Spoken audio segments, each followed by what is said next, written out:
Hey guys, my name is Miska and welcome to HitScan. We're looking at some Game Informer coverage of Overwatch 2 that's coming, has just been sort of teased, and also a video that was released just a couple of days ago that I think a lot of people missed. It didn't have that many views, surprisingly actually. So I wanted to share the highlights from a Jeff Kaplan Q&A that was done with Game Informer very recently about Overwatch 2, as there's some details here that is, well, pretty unexpected honestly. I'm gonna take it in chronological order as I had it in the video, so if you're watching the Q&A and you've heard my answer, then you can just skip that. Beginning with the main story and the story experience. Jeff was asked if all heroes will be featured in the story, to which he answered that many heroes will be featured in the story experience. Jeff doesn't really confirm that all heroes are in the PvE story here, but it could be because they haven't decided on the final missions just yet, or it's just details that are in flux at the moment and they don't actually know.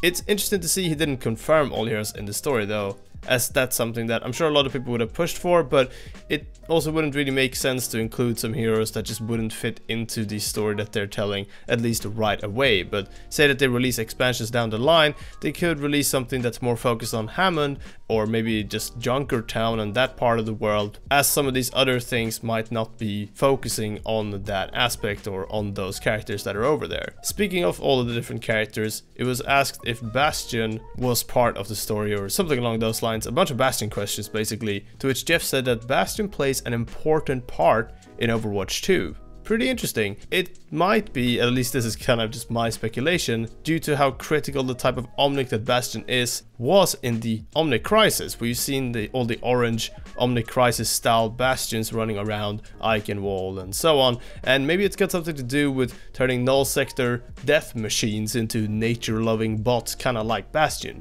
Who knows really, but that's just my speculation, just my theory. I'm just looking forward to seeing the Bastion Overwatch 2 skin with that hat we saw at BlizzCon. Apparently he's flatmates with Torbjorn as well, so he's sharing an apartment with him. That's pretty funny. Jeff is also a bit unsure about progression in the story missions actually, as he was asked about that in particular, but he did say that they know for sure that in the hero missions, the very replayable missions that you can play with any character in a lot of different already existing maps that are modified for hero missions. So you'll have progression there for sure, and it's a reminder again that with progression, we're not just talking about the talent system that we've seen a bunch of and the cosmetics that you can unlock by playing PvE that was confirmed at BlizzCon, but also progression systems that they haven't revealed yet, as Aaron Keller mentioned that in that long Q&A video that I mentioned a bunch of times on this channel, and I'll link to it in the top right corner if I remember to. It's a really long video on this channel that was released recently, so you can find it easily if you browse our videos. There was also some back and forth questions about Super Smash Bros. Ultimate, as that's been talked about a lot with Overwatch. Jeff said that Tracer should be fit into Super Smash Bros. Ultimate if he had to pick a character, and that if he wanted a character from Smash in Overwatch, then nothing would make me happier than putting Link into our game, he said. So yeah, funny that we had that cosmetic sort of concept, or whatever you want to call it. It was even a full hero concept honestly, and the animation and everything of Link not too long ago. I'll credit that on screen. Now we're getting to the real juicy bits though, and I'll be talking a bit more about these two questions here. First off, just a simple question: what's up with Echo was asked, and Jeff said that players will learn a lot more about her in the road leading up to Overwatch 2. What's up with Echo? Players are going to learn a lot more about her in the road leading up to Overwatch 2. Now, to me, that doesn't necessarily say that it's an upcoming hero. I feel like if it was, he would have maybe even dodged that question a bit more. But assuming that he took it more as like what's going on with that character, finding more about that character, then it could definitely still be a character. However, I do want to highlight a big reason as to why Echo might not be Hero 32 at least. And it's that we were actually meant to get comics coming out in about January or February this year. What the next run of comics is going to be, and I can't really talk a lot about it, and I don't know timing yet. There's dates that we were given that are sooner than later, but none of us believe the soon dates. Like when we hear the date, we're like, I don't think it's going to be ready yet. But yeah, we want to make more comics, and there's like really good reasons why the comics kind of went on hiatus.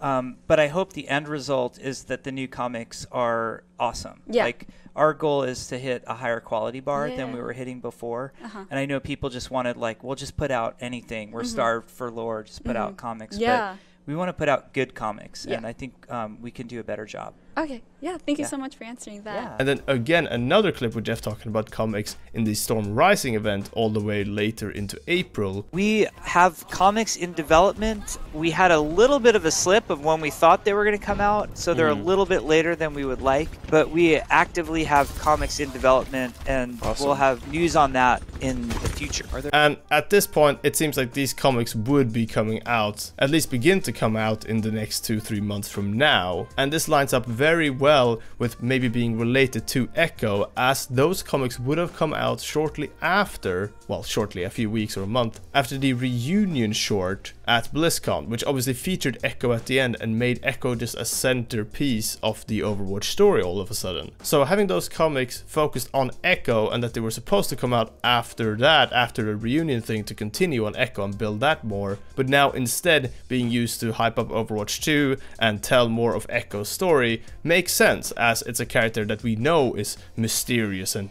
very key to the whole Overwatch 2 story that Blizzard are looking to tell. So when Jeff says learn a lot more about her in the road leading up to Overwatch 2, that to me says more that we're gonna get comics and other teasers and tidbits of info, rather than just Echo being the next hero already in March, because that doesn't really seem like the road to Overwatch 2 to me. That just seems like a hero that's coming fairly soon. The road to Overwatch 2 is long, and that's a little bit too early on it for it to be at least spot on to me, but who knows. I think adding Echo to Overwatch 2 as a launch hero would work as a good milestone to really mark the start of this next chapter. So maybe we're getting Mauga sooner rather than later, who knows. Let me know which character you would like to see first in the comments below for Hero 32. Speaking of a character that we could maybe be seeing, there was actually a very random question asking, has anyone in Hanzo's or Genji's family considered using a gun?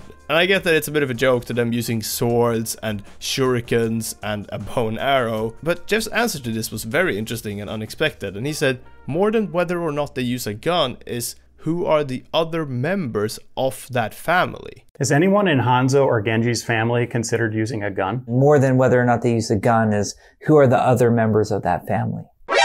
That is a very odd way to answer that question. He could have just made a joke about how Genji likes his shuriken or something like that, and that could have been that. But instead he kind of dropped this teaser about finding out more about the Shimada family and other members of the Shimada clan, potentially hinting that we will get a character like that in the future from the Shimada clan that does not use a bow and arrow, sword or shuriken, or a dagger like Genji has as well for his melee. Definitely some options there, and I know that people have definitely been screaming for more Shimada lore, especially after that animated short we got really early on, Dragons with Genji and Hanzo, as that's one of the most viewed animated shorts. It's got a lot of views on YouTube. 31 million views right now actually, which is quite a bit. Will be really interesting to find out if we're getting some more stuff around that soon. Since we've gotten a short story so recently though, I doubt that the next comic or short story will be any earlier than at least in December at some point, but I'm guessing more January, February, that sort of style, when Blizzard are actually back from their holiday break. Game Informer will have more coverage of Overwatch 2 coming very soon, in less than 2 weeks actually, and this is gonna be big,